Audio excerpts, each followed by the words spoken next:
जय श्रीमन नारायण, जय सूर्य नारायण, सूर्य नारायण भगवान की जय।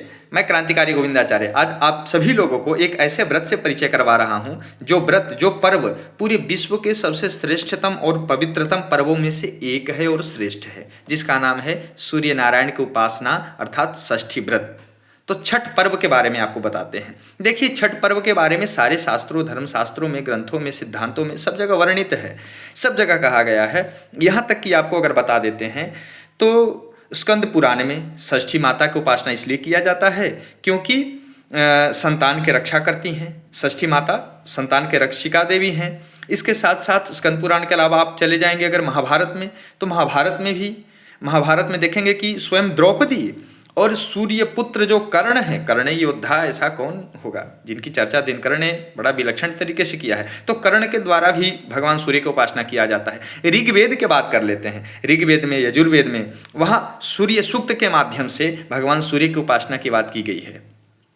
इसके अलावा आप कहीं साहित्य इत्यादि शास्त्रों में भी अगर प्रवेश करते हैं तो सूर्य शतकम इत्यादि देखेंगे कि किस तरह से असाध्य रोग, जो रोग को, जो बीमारी को दूर करने का कोई उपचार न मिल रहा हो, उसको भी दूर किया जाता है भगवान सूर्य की उपासना करके।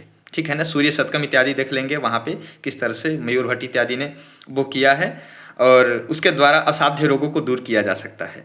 इसके अलावा मैं बताऊँगा कि प्रकृति और संस्कृति से जुड़ा हुआ एक पर्व है। अपने अंदर समस्त प्राकृतिक और सांस्कृतिक विरासतों को संजो करके आ रही ये षष्ठी मैया और इनके जो व्रत हैं ये हमारे लिए विलक्षण है। एक बात और बता दूं आपको, ये जो पर्व है, षष्ठी पर्व है, जिसको सूर्य षष्ठी व्रत कहते हैं, छठ पर्व कहते हैं, ये 4 दिनों का होता है। 4 दिनों का कब और कैसे, ये मैं बता रहा हूँ। ये षष्ठी व्रत 4 दिनों का होता है। पहला नहाय खाए, दूसरे खरना और तीसरा संध्या अर्घ, चौथा पारना। अर्थात पहले दिन स्नान करके और शुद्ध पवित्र हो करके, और यहाँ तक कि ब्रश इत्यादि, प्लास्टिक इत्यादि से इसमें कुछ नहीं करते हैं। ये कोई रोजा नहीं है कि एक दतवन से 1 महीने तक मुंह धोया जाए, ये अशुद्धि वाला नहीं, ये वैज्ञानिक, तात्विक और सात्विक और सही पर्व है। इसमें खूब सुंदर दातून किया जाता है आम्र वृक्ष इत्यादि के पवित्र दातूनों से। उसके बाद क्या होता है, नहाय खाए होता है, स्नान करके शुद्धता पूर्वक भोजन किया जाता है, सात्विक भोजन किया जाता है, जिससे शरीर भी शुद्ध हो जाता है, मन भी शुद्ध हो जाता है। उसके बाद क्या शुरू होता है, अगले दिन जो है उपवास में रह करके अगले दिन क्या करते हैं, अगले दिन सायं काल में खीर बनाते हैं। शुद्ध गुड़ की खीर बनाते हैं, शुद्ध दूध की खीर बनाते हैं, या शुद्ध जो है गन्ने के रस से तस्मई जिसको कहते हैं ना, वो तस्मई खीर बनाते हैं। खूब सुंदर चावल को चून करके फ्रेश करके खीर बनाते हैं और व्रती उसको भगवान को भोग लगा करके स्वयं ग्रहण करती हैं और अन्य लोगों को प्रसाद देती हैं। ठीक है। इसके बाद 36 घंटे का लगभग उनका व्रत शुरू हो जाता है, निर्जला।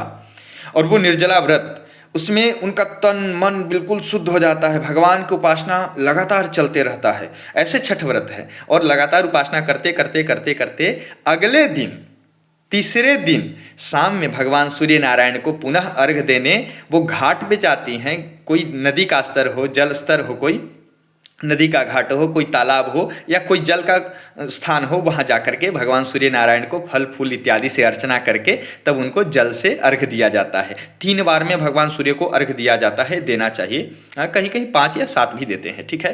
अर्घ देते समय मंत्र बोलना चाहिए, एहि सूर्य सहस्त्रांशो तेजो रासे जगतपते अनुकंपयमा भक्त्या गृहणार्घम दिवाकर, या गृहणार्घम दिवाकर, ऐसा मंत्र बोल करके सूर्यार्घ देते हैं, है ना। वैदिक मंत्र भी है, आकृष्णेन रजसा इत्यादि, लेकिन सबको वैदिक मंत्र न बोल करके इसी मंत्र से सूर्यार्घ दे करके भगवान की परिक्रमा कर लेना चाहिए। अगले दिन क्या करती हैं और क्या करना चाहिए, अगले दिन करती हैं उषा अर्घ और पारण। उषा अर्घ मतलब सूर्य नारायण के आ जाने से पूर्व ही वहाँ जा कर के घाट पे और भगवान सूर्य नारायण की प्रतीक्षा करती रहती हैं। जो भी व्रती होती हैं, व्रतिनी होती हैं, जो व्रती होते हैं वो वहाँ प्रतीक्षा करते रहते हैं। और सूर्य नारायण का जैसे ही उदय होता है उन्हें सूर्यार्घ दे करके और हवन आदि पूजन आदि कर्म करके संपन्न करके तब वहाँ से घर आती हैं, तब पारण करती हैं। ऐसे पवित्रतम पर्वों में से सूर्य नारायण का षष्ठी व्रत पूरे विश्व में बिहार प्रदेश के द्वारा दिया गया है। बुद्धि को प्राप्त करने के लिए, अपने रक्षा के लिए, असाध्य रोगों को दूर करने के लिए, स्वस्थ चित्त रहने के लिए, बौद्धिक बनने के लिए भगवान सूर्य नारायण के यह छठ व्रत को अवश्य करना चाहिए। आप सभी लोग भगवान सूर्य नारायण के इस व्रत को अवश्य करिए और उस व्रत के दिनों में ओम घृणी सूर्याय नमः का जप करते रहिए। जय जय श्रीमन नारायण, जय सूर्य नारायण।